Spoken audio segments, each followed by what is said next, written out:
Shalom, selamat berakhir pekan saudara-saudara, senang bisa berjumpa lagi. Dan mari kita siapkan hati kita berdoa sebelum mendengarkan firman Tuhan. Ya Tuhan, kami bersyukur untuk kesempatan ini. Berilah kami damai sejahtera, berikanlah kami semangat untuk terus menikmati firman-Mu. Dan kami tahu firman-Mu itu akan menuntun kami untuk kami dapat hidup sesuai dengan kehendak-Mu. Dalam nama Yesus, kami sudah berdoa. Amin. Yeremia 2 ayat 6 bagian A. Dan mereka tidak lagi bertanya, di manakah Tuhan yang menuntun kita keluar dari tanah Mesir, yang memimpin kita di padang gurun. Yeremia 2 ayat 6 bagian A. Tema renungan kita, ritual atau relasi. Saudara-saudara, kekristenan adalah sebuah relasi yang intim dan bertumbuh dengan seorang pribadi, yaitu Yesus Kristus.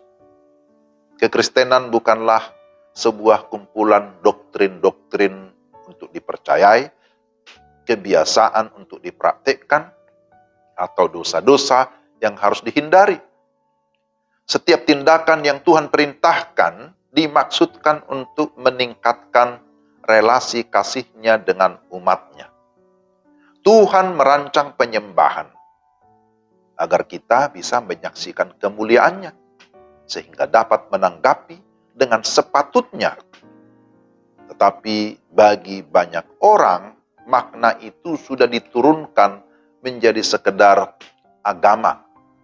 Satu tambahan pertemuan lagi untuk dihadiri sebagai satu kebiasaan. Tuhan menetapkan aturan persembahan sehingga kita, umat-Nya, dapat menyatakan kasih kita kepadanya. Tapi apa yang terjadi? Kita mengurangi nilai persembahan kita kepada Tuhan menjadi sekedar upaya untuk membuat Tuhan tidak marah dan memenangkan perasaan bersalah kita. Tuhan memberikan kita sarana untuk berdoa supaya kita dapat bercakap-cakap dengannya. Tetapi seringkali kita mengubahnya menjadi sekedar mengucapkan doa dan mengucapkannya dengan terburu-buru tanpa pernah mendengarkan apa yang menjadi isi hati Bapa kita. Tuhan memberikan hukum-hukumnya sebagai perlindungan bagi mereka yang mengasihinya.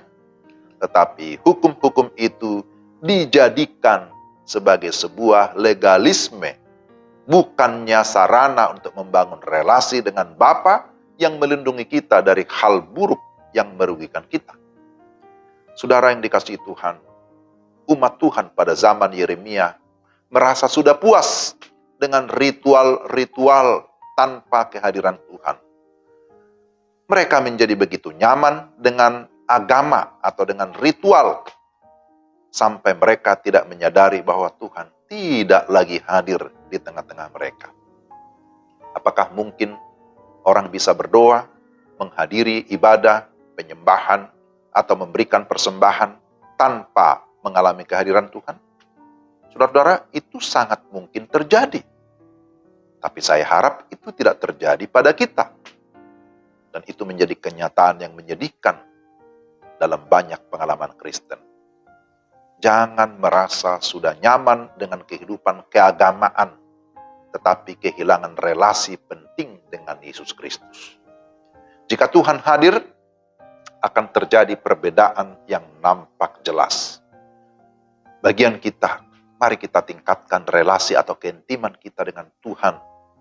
Jangan lupa, kita adalah hamba-Nya, kita adalah sahabat-Nya, kita adalah anak-anak-Nya, bahkan kita juga disebut sebagai mempelainya. Jadi, jangan terjebak dengan banyaknya ritual tanpa relasi. Mari kita berdoa. Tuhan, tolonglah kami supaya kami dapat memahami firman, bahwa yang Tuhan kehendaki bukanlah ritual-ritual keagamaan, tapi yang Tuhan kehendaki adalah relasi pribadi, hubungan pribadi dengan Engkau. Karena kami adalah anak-anak-Mu, kami adalah sahabat-Mu, kami adalah mempelai-Mu.